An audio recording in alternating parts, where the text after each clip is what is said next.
በማዕከላዊ ኢትዮጵያ ክልል በነገው ዕለት በሚካሄደው የአንድ ጀንበር የችግኝ ተከላ መርሃ ግብር ከ10 ሚሊዮን በላይ ችግኞች ይተከላሉ።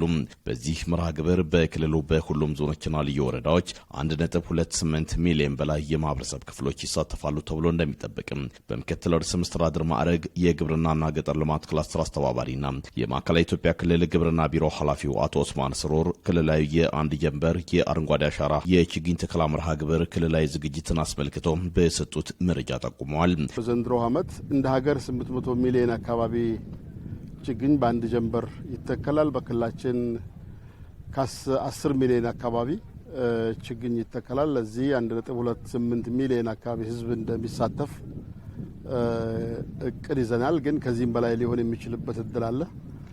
ዝግጅታችን አጠናቀናል። በዚህ ዓመት እኛ ተስፋን እንትከል የሚለው ታላቁ መሪ ቃል የምን ተስፋ ነው ስንል የምግብ ተስፋ፣ የአካባቢ ውበት ተስፋ፣ ስነ ውበት ተስፋ፣ የገጽታ የተራቆተን አካባቢ በአረንጓዴ የለበሰ ከአረንጓዴም አረንጓዴ አቮካዶ። ይሄ እንግዲህ አረንጓዴ ወርቅ ነው እንደያዝኩት።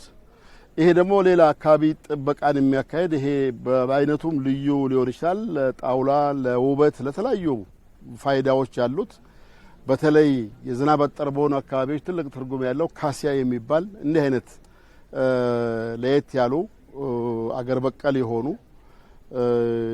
ለአካባቢ አየር ንብረት ተስማሚ የሆኑ የችግኞቹን ያዘጋጀ ነው። በክልሉም በዘንድሮ ዓመት የአረንጓዴ አሻራ መርሃ ግብር ለተከላ ከተዘጋጁት አብዛኞቹ ችግኞች ለምግብነት የሚውሉና ከፍተኛ የኢኮኖሚ ጠቀሜታ ያላቸው ስለመሆናቸውም አብራርተዋል። በዚህ ዓመት እኛ ከአጠቃላይ የተዘጋጀው ችግኝ 65-70% አካባቢ አብዛኞቹ የሚበሉ ከፍተኛ የኢኮኖሚ ጠቀሜታ ያላቸው ከችግኝ ዝግጅታቸው እስከ ቀጣይ እስከሚሰጡት ፍሬ የስራ ዕድል የሚፈጥሩ የምግብ ምንጭ የሆኑ አንዳንዶቹ ደግሞ ኤክስፖርት የሚደረጉ ለስካውን የአረንጓዴ ወርቅ ነገ ኤክስፖርት ዛሬ የምንተክለው ተስፋ ዶላር ነው የምንተክለው፣ የኢንዱስትሪ ግብዓት ነው የምንተክለው።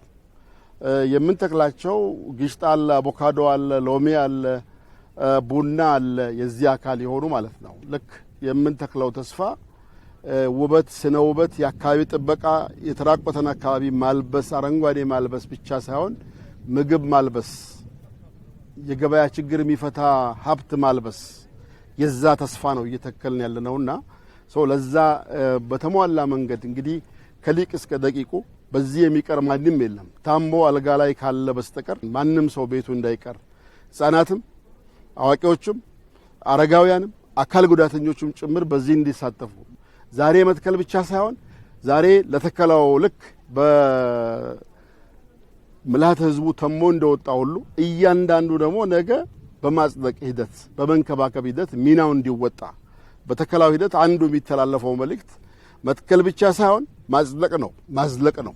በክልሉም በሁሉም ቀበሌያት የችግኝ ተከላ እንደሚካሄድ የገለጹት ኃላፊው ከነዚህ መካከል 247 ቦታዎች በሳይንሳዊ መንገድ መረጃ ይሰበስባል። በክልላችን ወደ 247 ቦታዎች ላይ ጂኦሎኬትድ በሆነ መንገድ መረጃ ቀጥታ ከፌደራል ሲቹዌሽን ሩም መረጃ የሚሰጥባቸው፣ ሌሎች ደግሞ ከዛ ቦታ ውጪ የሆኑ በሁሉም የክልሉ አካባቢዎች በሁሉም ቀበሌዎች ተከላው ይከናወናል።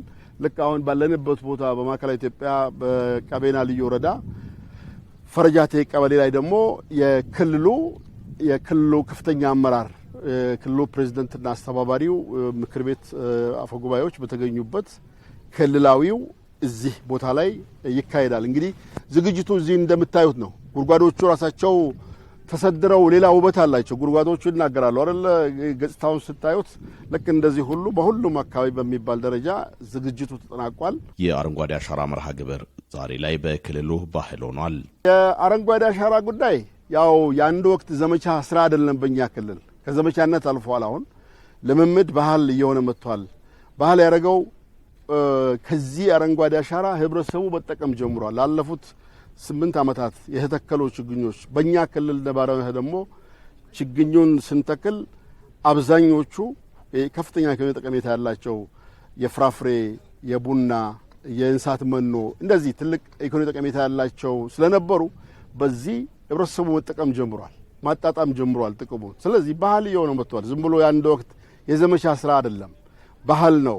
ትውልድ ተሻጋሪ መሆኑን እያየን ያለው። የአረንጓዴ አሻራ መርሃ ግብር ተገማች ለሆነው የአየር ንብረት ለውጥ ፈውስ እንደሆነ የገለጹት አቶ ኡስማን በዚህ መርሃ ግብር ሁሉም የክልሉ ነዋሪ እንዲሳተፍም ጥሪ አቅርበዋል።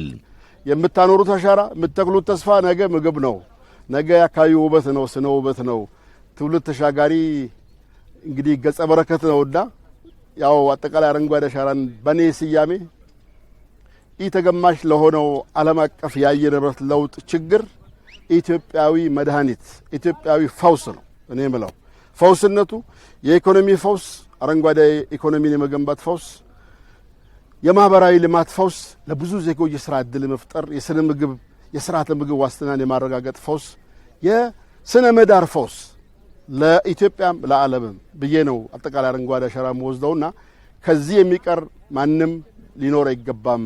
ጤና ያለው ሁሉ በነገው የአንድ ጀንበር ተከላ ወጥቶ አሻራውን እንዲያኖር ታላቅ የአክብሮት ጥሪ እናቀርባለን። ለሚዲያ ባለሙያዎቹም ለሚዲያ አካላትም ይሄንን ጥሪያችንን ምልዓተ ህዝቡ ጋር በማድረስ ለምታረጉት ጥረት ሁሉ እስካሁን ላደረጋችሁትም ቀጣይ ለምታረጉትም የከበረ ምስጋና አለን። ታሪካዊ ኃላፊነታችሁም እየተወጣችሁ ስለሆነ ለእናንተም ትልቅ አክብሮትና ማመስገን አለን።